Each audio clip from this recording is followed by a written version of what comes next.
Los Elohim caídos y Nefilim, arquetipos, simbología e iconografía del mito narrativo y literario del ángel. Un ensayo de Gabriel García Mingoranz. Antes de comenzar este estudio, lo primero que impacta al investigador es el inmenso volumen de artículos y documentos valedores del concepto de mito, así como deudores del mismo. Algunos tratan la esencia del mismo, otros sobre los tipos de historias míticas, así como sus posibles interpretaciones. Una tela de araña difícil de desenmarañar, pues entre tanta reflexión la perspectiva se difumina hasta desaparecer, ya que es posible que, aparte de los estudios contemporáneos de dichas historias, Aristóteles, Heráclito, San Agustín y un largo etcétera de autores, la visión actual de estos relatos primigenios se encuentre viciada sin remedio. Pensadores actuales que no solo se centran en la mitología grecorromana, podemos destacar a Levi-Strauss, Malinowski, Jung, Bachelard, Gilbert Durand y Tolkien como los más importantes. Existen mucho más, pero entraríamos en disquisiciones de escuelas interpretativas, corrientes mitológicas que quizás no nos permitirán un análisis concreto de aquello que pretendemos mostrar. Sin embargo, este artículo busca una relación,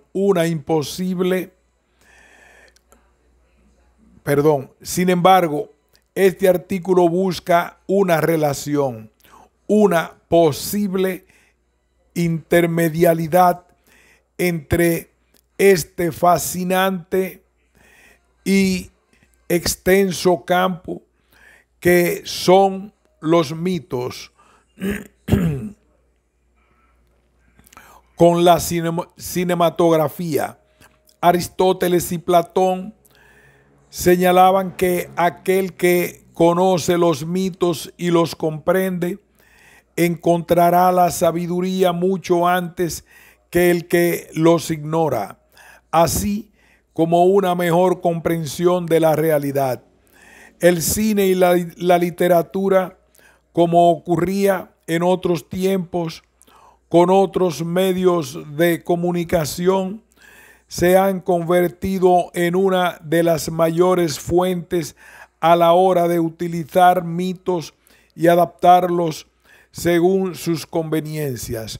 Sin embargo, los estudios relacionales entre ambas disciplinas son escasos y tan solo podríamos citar a un puñado de autores que, en el mejor de los casos, han publicado interesantes obras sobre arquetipos y temas mitológicos presentes en el cine.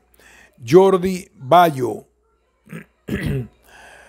Román Gubern, Francisco Javier Tovar, Isolde Standich, Yanis Ruchin, Wayne McMullen, Scott Stroud, Leroy Dorsey e incluso Stephen King, algunos de ellos editados en el Western Journal of Communication. Con esto no pretendemos decir que no existen estudios sobre la materia. Lo que intentamos desvelar es que son escasos, siendo la mayoría referentes a determinados conceptos concretos del mito y el cine, y no sobre aspectos generales que definen estas relaciones, así como sus procesos intermediales en narrativa, arquetipos, estética. En cuanto a películas ejemplificantes o significativas a la hora de la representación del mito, podemos señalar las siguientes: Matrix, El cielo sobre Berlín, El Señor de los Anillos, Nosferatu, Excalibur, Metrópolis, Quo Vadis, La novia de Frankenstein, Más allá de los sueños, Jasón y los argonautas. Mito, fábula, cuento, relato, guión, el lenguaje del mito. Existen multitud de mitos desde la época oscura de Grecia hasta los más recientes, creados por autores, en este caso contemporáneos. Sin embargo, el terreno de la mitología es resbaladizo y complejo. No podemos, no obstante, obviar las toneladas ingentes de material que se ha venido escribiendo y que, sin embargo, no puede o no podemos considerarla como mitos. En nuestro afán por desentrañar lo complicado que resulta estudiar este mundo, daremos unas breves claves que nos orienten en esta vorágine mitológica. En un primer lugar, y citando a uno de los autores que estudia la parte más teórica y abstracta del mito, Roland Barthes, señala que el mito constituye un lenguaje propio, una forma y no solo un contenido. Según sus postulados, cualquier cosa podría llegar a ser mito si cumple unas determinadas condiciones semiológicas. El mito dispone de un signo propio, creado desde sus inicios, que lo determina y configura, como una narración peculiar que el lenguaje común o literario carece. Dicho signo viene referido en parte a la construcción del lenguaje y la narración, así como la característica clave de sus personajes. Barthes afirma que el mito no es eterno, puede variar en función de lo que se lee o se piensa. Así, aquí donde comenzamos a prever el papel fundamental que ha tenido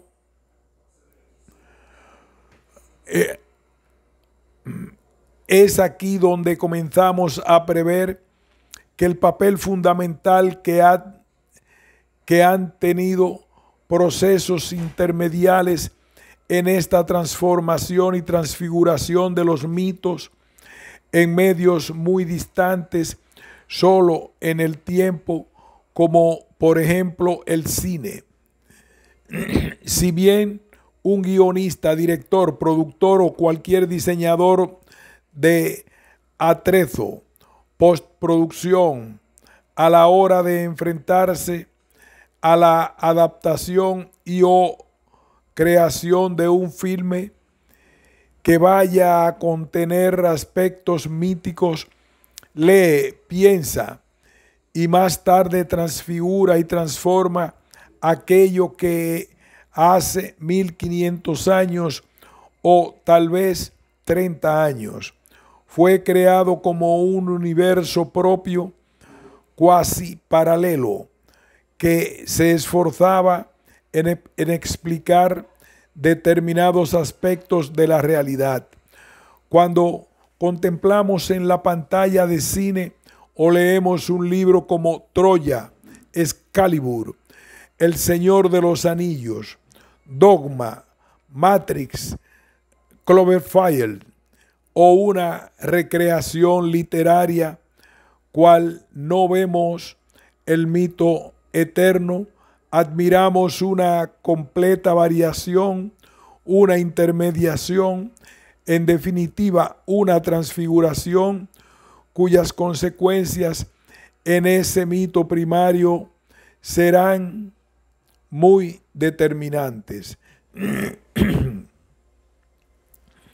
Para continuar con este artículo debemos aportar una definición de mito que, aparte de las que Barthes nos ofrece, nos permita avanzar más en este análisis tan complejo.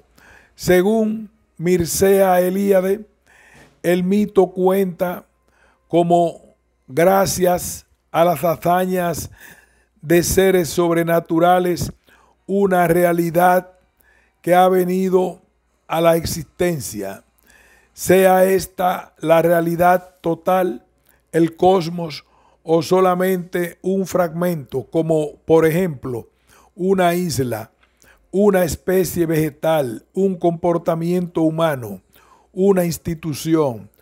Hemos elegido esta definición por ser una de las más completas. Aún así, quedan algunos aspectos fuera que son pertinentes introducir. En otro de sus intentos por delimitar el concepto de mito, lo considera como historias sagradas, al menos para los pueblos o gentes que fueron contemporáneos o que profesan una religión basada en ellos, lo que nos lleva a otro término, el de historias verdaderas, que no quiere decir que sean totalmente reales. El término verdadero se refiere a la explicación de aspectos de la realidad que de una manera determinada se explican como veraces, aunque no sean fieles a la misma, lo que podríamos denominar como una interpretación intertextual. En la actualidad, hablar de mito lleva implícito el concepto de falsedad o invención, pues para la razón el estudio de los mismos rebaja su condición a fábula, cuento o ensoñación, que el profano no puede entender, aunque en cierto modo lo son. Muchos autores critican este hecho como un ejemplo más de la relativización de los tiempos en que vivimos.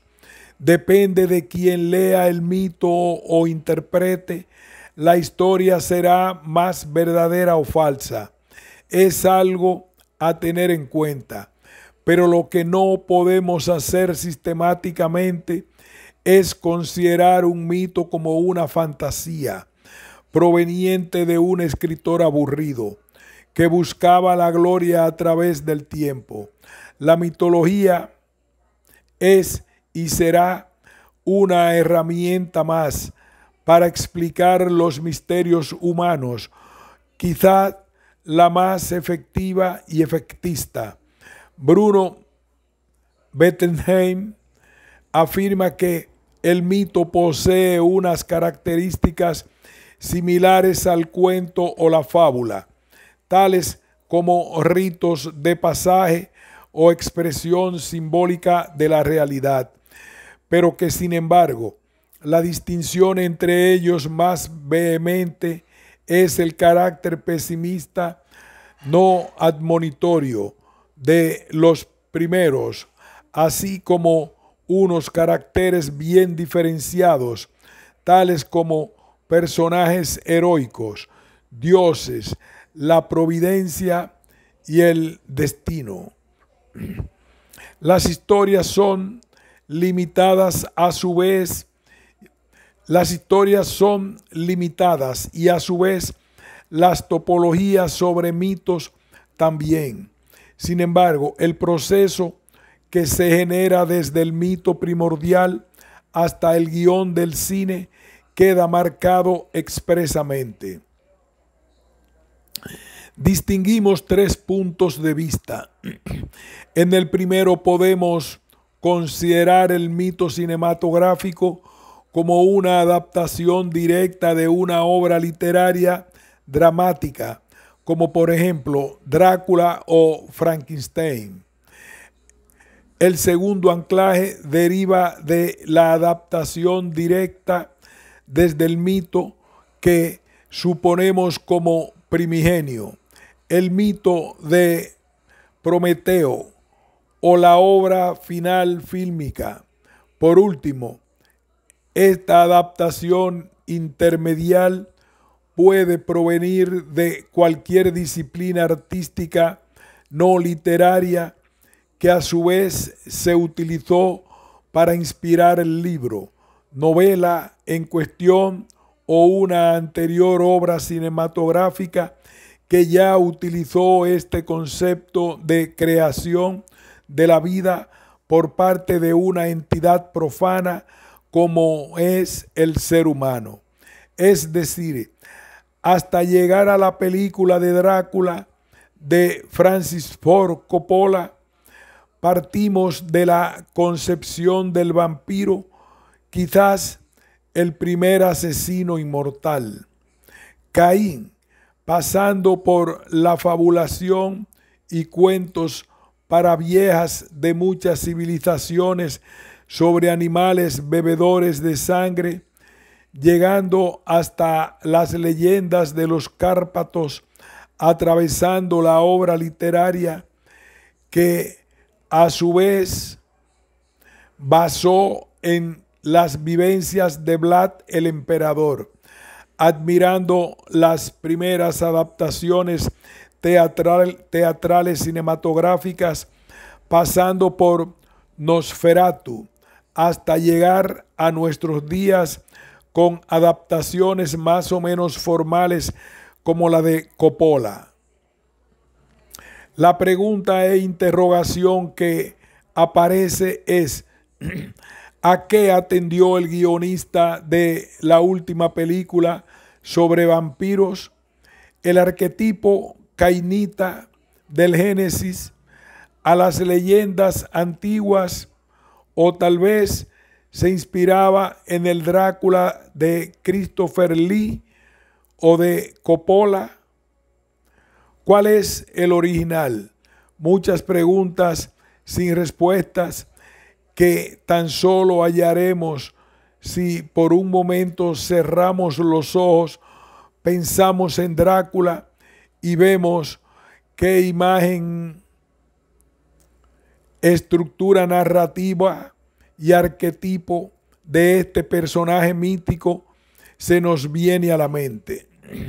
Después de este largo proceso, eso que nosotros recordamos es lo que hoy en día se ha transformado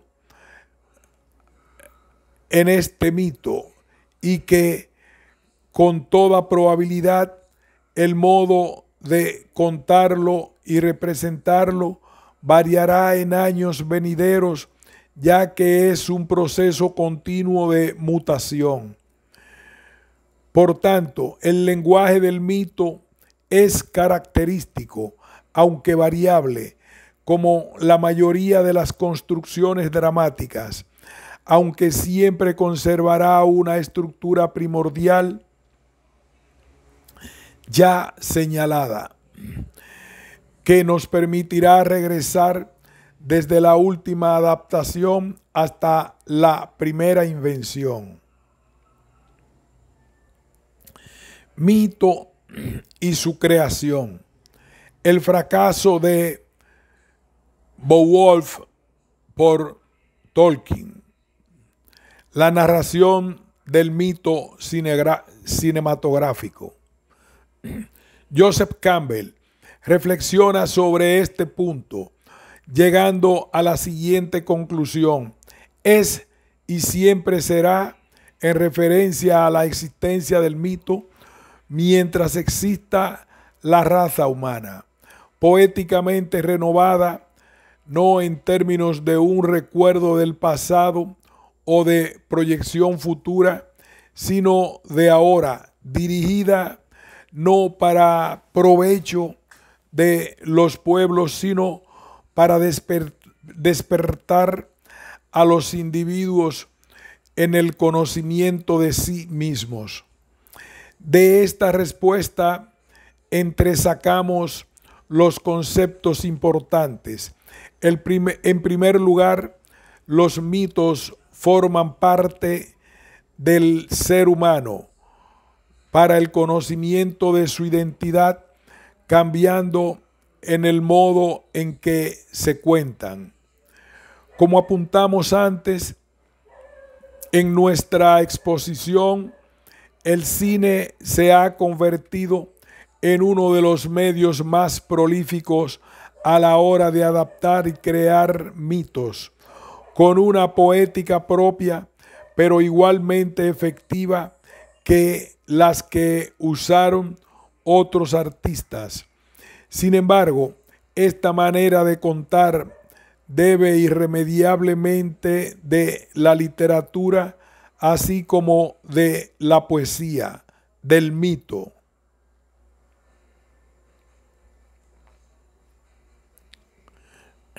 Un aspecto importante a la hora de la creación de una mitología radica en la necesidad del autor o colectivo por explicar algo que hasta ahora no se había contado, o de plasmar hechos de relativa importancia, dadores en el futuro de una identidad cultural que perdure a través de los tiempos.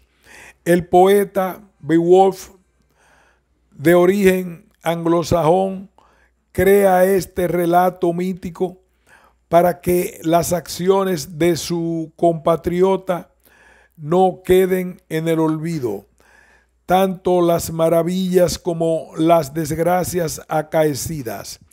Tolkien, sin embargo, afirma que Beowulf es uno más de los fracasos en la mitología anglosajona, pues aunque su autor proviene de las tierras inglesas, encarna el personaje en Dinamarca, utilizando afinidad de elementos de las historias nórdicas.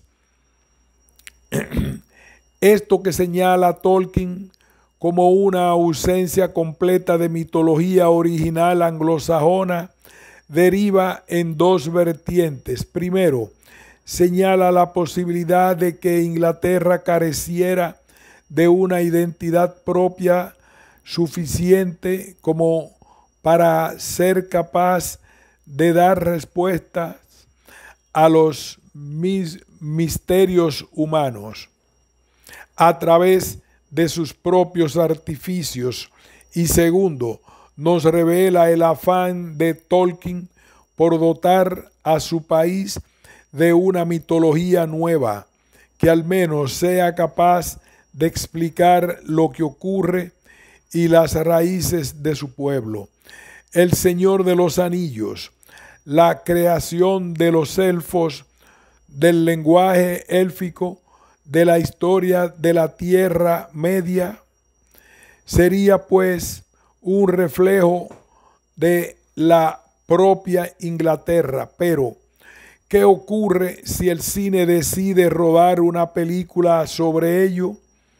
La trilogía del Señor de los Anillos de Peter Jackson supuso el proyecto más ambicioso en cuanto a la recreación de una historia mítico-literaria que refiere con innumerables beneficios y premios a sus espaldas. Sin embargo, como señalaron los descendientes de Tolkien, supone una vulneración o quebrantamiento de lo que el autor escribió o pretendió. Resulta complicado responder a esta pregunta sin caer en viejos tópicos como que la duración de un film es limitada. Parece imposible incluir y representar todos los motivos de la historia, etc. Por ello, por el peculiar modo poesía que tiene el cine de contar un relato, mutila sin remedio aquello que se pensó inmaculado. Esto sucede con todas las recreaciones que haya realizado el cine, ya sean míticas o no, pues en unos casos resulta imposible representar al pie de la letra lo sucedido en el mito, pues representaría rasgos incomprensibles para el espectador, difíciles de encajar en la lógica del guión. Y sobre todo, aunque existen medios tecnológicos que permiten su desarrollo, la película cinematográfica dura 120 minutos como media, siendo imposible narrar por entero las peripecias de Frodo, Ulises, Beowulf, Odín o los reyes llama. Vencedor de monstruos que libró a Dinamarca del malvado Grendel, una criatura demoníaca, sucediendo a Hrothgar como rey.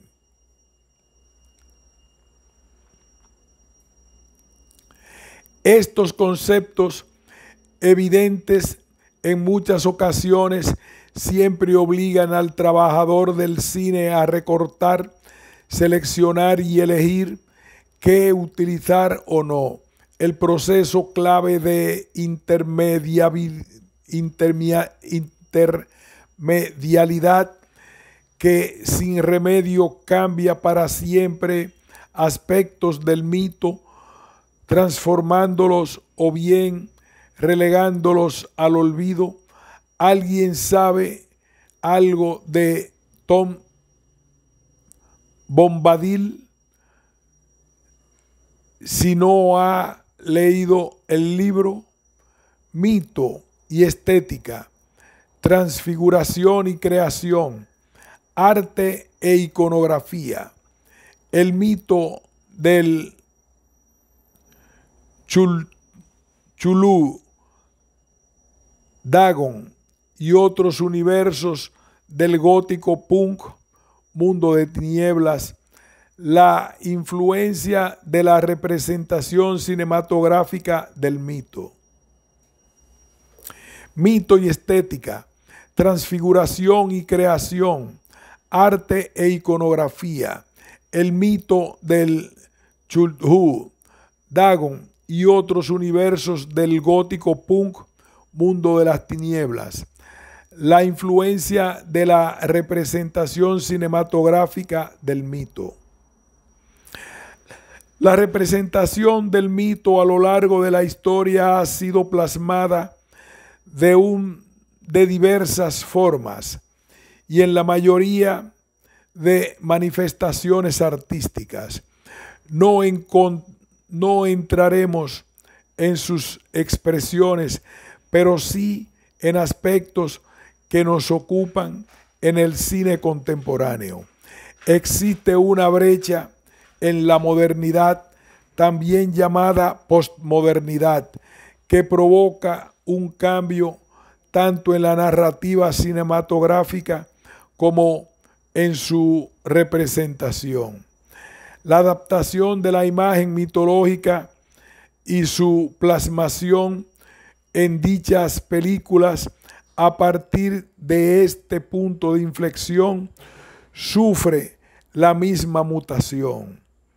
Dos movimientos marcados en el tiempo, el cyberpunk y el gótico punk, como su posterior expresión, han ejercido y ejercen un factor clave en el dibujo del mito cinematográfico.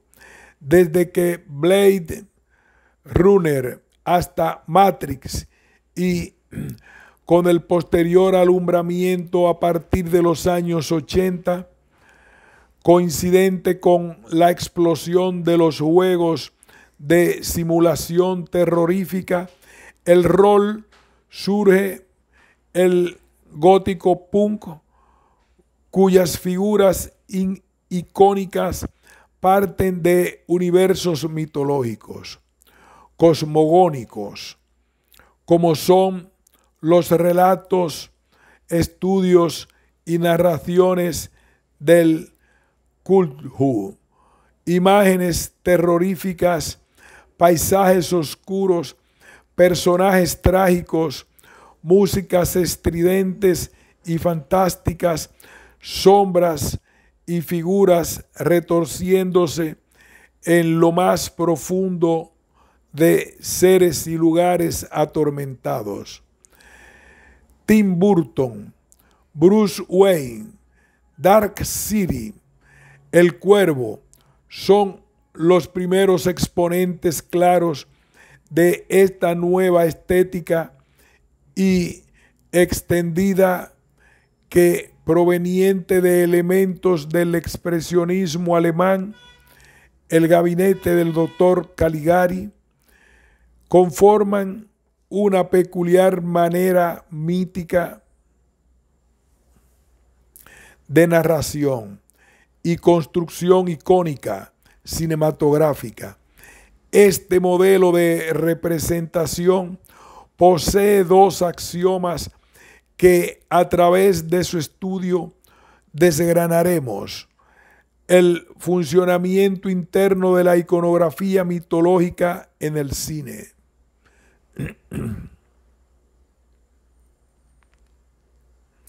Como primer axioma tomaremos el concepto de muerte visual.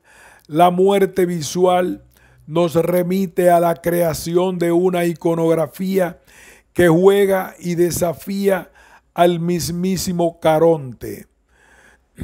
Los aparecidos, fantasmas, los lejanos, se desvanecen como vaporosas formas, incluso dejan rastros por su paso por el mundo, pero son visibles, incluso informan parte de la realidad. Esta recreación constante de la muerte provoca que presenciar mutilaciones cinematográficas sea algo tan común como ver un hámster pasear por su curiosa ruedecita. Una estética prolífica que conjuga fantasmas borrachos, diablos fumadores, con robots sin manos, como novias cadavéricas, típicas de cualquier talk show de la tarde, resulta una representación banal de un mundo de tinieblas, lleno, no obstante, de posibilidades. El segundo axioma podemos ejemplificarlo a partir del mito de Cthulhu, el universo creado por Lovecraft y sus seguidores. Habla de una realidad basada en el estudio de lo invisible e incluso la adoración de seres extraordinarios extinguidos o desaparecidos hace eones. Estos dioses se presentan en la realidad que conocemos de muy diversas formas, pero con dos características clave.